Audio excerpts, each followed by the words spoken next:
Within the close to destiny, climate trade, deforestation, and a nuclear conflict have brought about a lot harm to Earth that grade by grade most cities throughout the sector are crumbling down. There is a energy and meal scarcity, plus a dangerous loss of oxygen. By using the 12 months 2067, one of the few ultimate towns is in Australia, which has been able to hold out thanks to artificial oxygen. However, this oxygen is polluted and causes humans to get sick with something referred to as the sickness. Ethan White and his excellent friend Jude do their activity as utility employees to maintain the neutral reactor stabilized and deliver lower back strength to the city. After the workday is over, their boss scans them to make certain everyone remains healthy. One of the people says he cannot come day after today, so Ethan takes his shift to earn greater oxygen credit. However, the boss nevertheless fires the bad guy. On his way domestic, Ethan sees a protester speaking approximately oxygen now not being a privilege and how they must sacrifice for the next generations. Whilst the passers-by forget about him, Ethan is faced through the fired employee, who is desperate for work due to the fact his children have the illness. An issue ensues, best to be interrupted when the protester suddenly catches on fireplace. Later at domestic, Ethan sees on the information that the protester did that to commemorate the dying of the remaining living plant. The file also mentions the increasing quantity of deaths because of the sickness and how Crony Corp, the oxygen manufacturer organization, promises to discover a solution. But humans preserve revolting due to the fact they're scared humanity will move extinct quickly. Then the reporter starts off evolved talking about the Crony Corp's dead lead scientist, who become Ethan's father Richard, and this causes him to turn off the television. At that second, Ethan's spouse Xantha arrives and he gifts her a new oxygen masks. As they idiot round, Xantha suddenly vomits blood due to the fact she's got the sickness. However, Xantha assures Ethan that she's satisfactory. Sometime later, Ethan is summoned to the workplaces of Crony Cops and Jude comes along. They meet Regina, the organization's chief ERA officer, who says Ethan can help them save humanity earlier than taking them to the lab.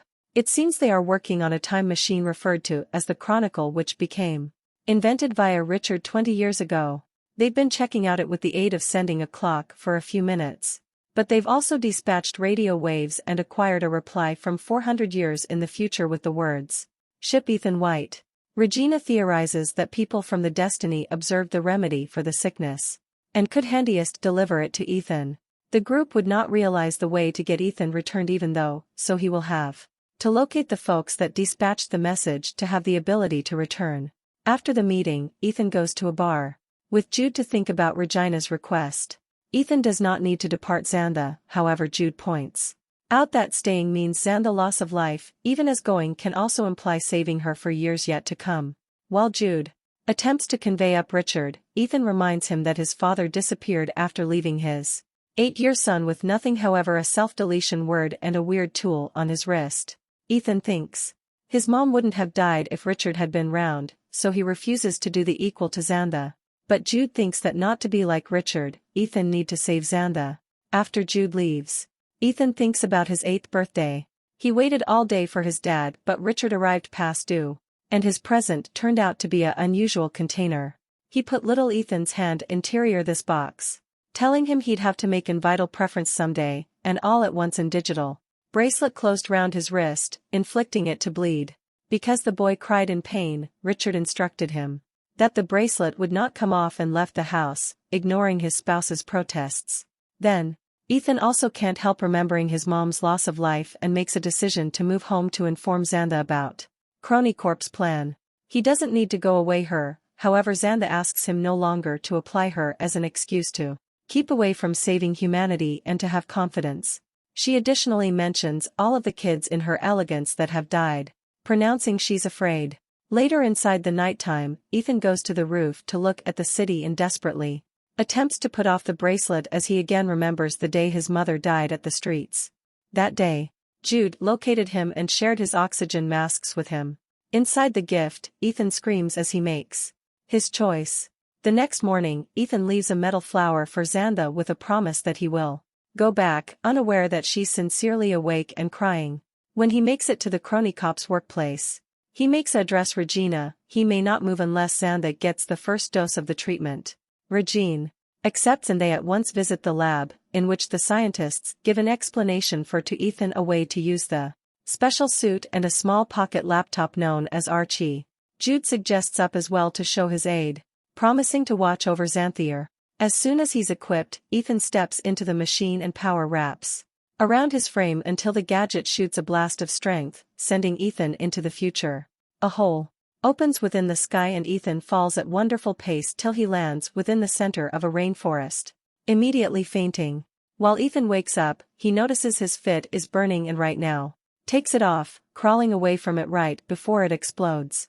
Then Ethan's body has to take a moment to get used to the sunlight and the clean oxygen that have allowed flora to regrow inside the complete place. After admiring nature for even as, Ethan makes use of Archie to test his location, but Archie cannot connect to any satellite. He finally ends up freeing a magnet into the floor, which lets in Archie to feel nearby systems and she guides Archie to the nearest facility. At the doorway, Ethan's surprised to find a skeleton with a hollow in the cranium, however the actual shock comes whilst he sees the skeleton is wearing the in-shape with his name.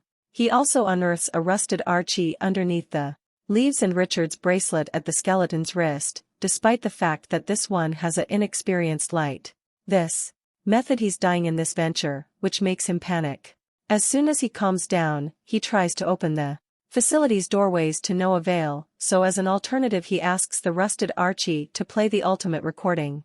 The gadget plays a distorted voice saying it's higher this manner due to the fact then no one is struggling anymore.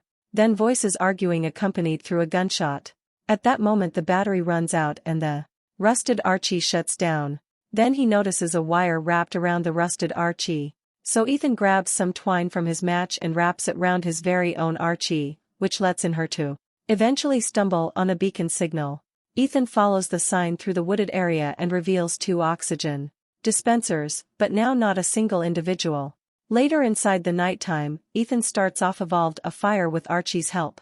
Although it takes him some time. He additionally reveals some berries that Archie can't identify, so Ethan eats one and drops them due to the fact they flavor awful. Subsequent, Ethan asks Archie to use the constellations to verify it's the year 2474, which makes him take into account how he and Richard used to study the celebs together. However, the memory all at once ends when Richard starts off evolved feeling sick, puking and hallucinating whilst a thunderstorm covers the place. Ethan watches a ball of mild crash close to his camp and as his hallucinations get worse, he notices a person walking toward him to stab him in the chest. Ethan passes out, and moments later, he wakes up to find out the mysterious man is Jude, who injected him with medication to remedy the poison Ethan were given from the berry. The next morning, Jude explains that Crony Corp is tracking Ethan's vitals and observed he turned into dying, in order that they used their last strength on the Chronicle to ship Jude for assist. Ethan shows Jude the skeleton, but Jude doesn't assume that could likely be Ethan. Later on they use Archie to retain to music the signal and ultimately they locate another facility, which scans Ethan's eye and immediately opens the door. It's very darkish inside besides for a sparkling display screen with Ethan's name on it. While he presses input, the bracelet on his wrist turns on and extracts blood to research his DNA thinking they're being attacked. Jude famous he's added a gun with him. All at once the mile that the bracelet turns inexperienced, and now that Ethan's identity has been confirmed, the PC activates the lighting fixtures. Then he makes the rusted Archie play the last issue. The alternative Ethan saw, and the recording shows Jude threatening Ethan with a gun and asking him to combat lower back.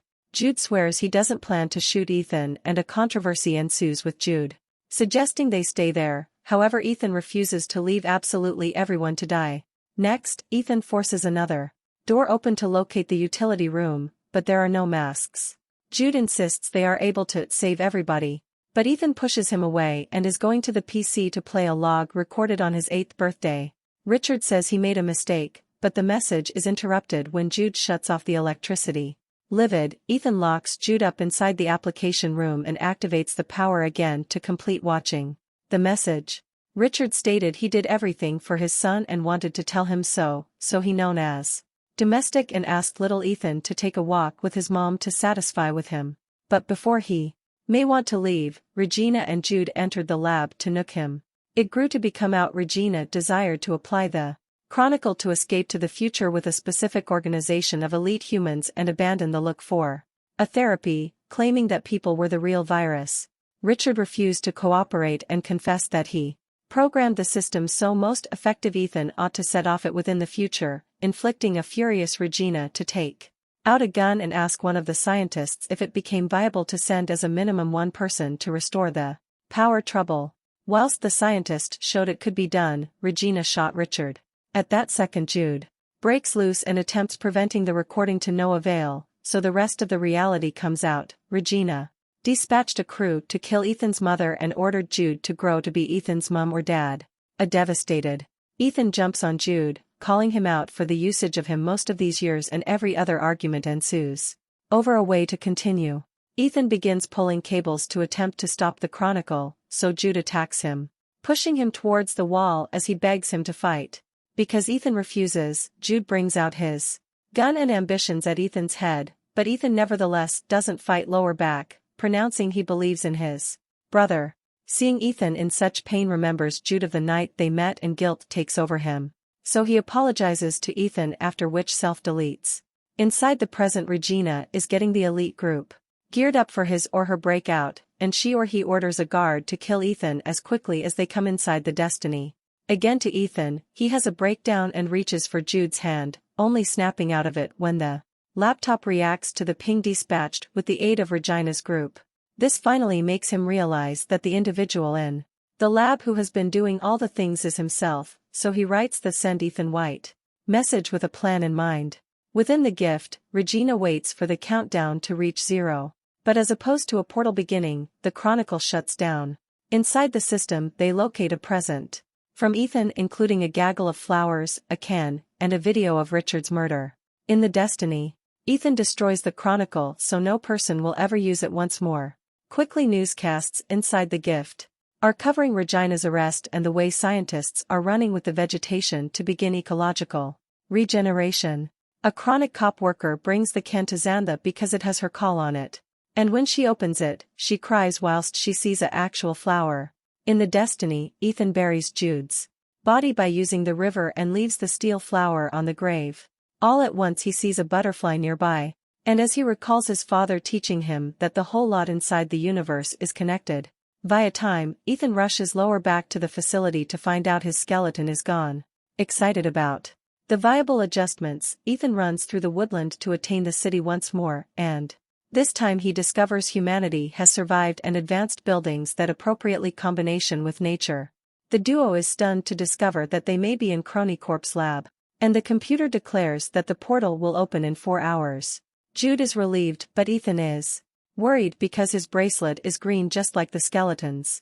Subsequent, Ethan examines the laptop logs and unearths a holographic recording by way of Richard from the time he labored for Chronicorp. Richard explained that they buried a monitoring station, which would send data from the future while the air became breathable. Inside the next entry, the team organized to acquire a reply from 2474, but they only got the words "Send Ethan White." Regina requested if they could ship matter now. However, the record indicated that there has been a problem with the strength in 2474. All at once the lab system goes off and the laptop alerts Ethan of an difficulty with the nuclear middle power. Ethan makes Archie run a diagnosis and that they discover the energy feed is corrupted, which means they won't be capable of return to 2067. The PC additionally warns them that in the event that they don't restore the difficulty earlier than the countdown ends, there will be a nuclear explosion. Jude rushes to locate tools, but Ethan is stuck at the implications of what they found out. Chronicorp knew about the strength failure because they received the message lengthy earlier than calling him, and that message became set from here, which means they've constant this place and found a treatment. He wonders why Chronicorp didn't inform them about the power failure and sent Jude in place of a medic. However, Jude just says he changed into the best person who volunteered. Then Jude insists they have to paintings at the maintenance, but Ethan desires to examine their state of affairs first, which almost causes Jude to get aggressive. As Ethan steps back, Jude calms down and asks him to word how serious the scenario is, so Ethan is of the same opinion to go to the get admission to tunnel for repairs as long as they search for the sender of the message in a while. The duo crosses the forest and heads to the metropolis, only to locate it in ruins and blanketed in flowers. As they discover the location, they find numerous skeletons. And Ethan realizes nobody survived the 12 months he got here from. The Earth simply waited for humans to die, after which replenished itself. Getting worried, they go to Xantha's school and locate the skeletons of the scholars, meaning they died right there in the study room. If no person turned into round to move our bodies, Ethan can't assist, assuming they'll fail the project. Then he finds one more skeleton. It's Xantha's, and the steel flower is in her hand. As grief takes over his mind, Ethan remembers the nighttime Richard referred to as them to fulfill somewhere, however they had been followed by means of a stranger who killed his mother and stole Ethan's oxygen masks. Richard by no means showed up, but Jude found Ethan and stored him. The reminiscence causes Ethan to have a panic assault, but Jude helps him chill out. Ethan cries and regrets leaving Xantha on my own, still thinking they gained be capable of exchange anything. But Jude says they're better off due to the fact nobody is suffering anymore. Which shocks Ethan due to the fact the ones are the phrases he heard from the rusted Archie. To confirm it, Ethan plays the recording again, and he realizes the argument ends with Jude capturing him. At that second, Jude takes out his gun and Ethan wishes to realize why he has it due to the fact there's nothing to fight right here. An issue ensues till Archie reminds them that there are most effective 2 hours left for the nuclear explosion. Jude drags Ethan to the tunnels and that they word the nuclear middle is fried, so that they'll ought to reroute the power. There tries to accomplish that at once fail, and the laptop tries to shut down the door for protection. Jude manages to dam it with a metallic bar, but while Ethan hears the laptop say that the chamber desires depressurization, he gets rid of the bar, leaving Jude out of doors to store him. Then Ethan activates the oxygen purge, which restores the strength, however reasons him to faint. A determined Jude breaks the glass, letting oxygen returned inside to keep Ethan alive. In a while the duo returns to the lab and learns that they most effective have 37 minutes before the portal release.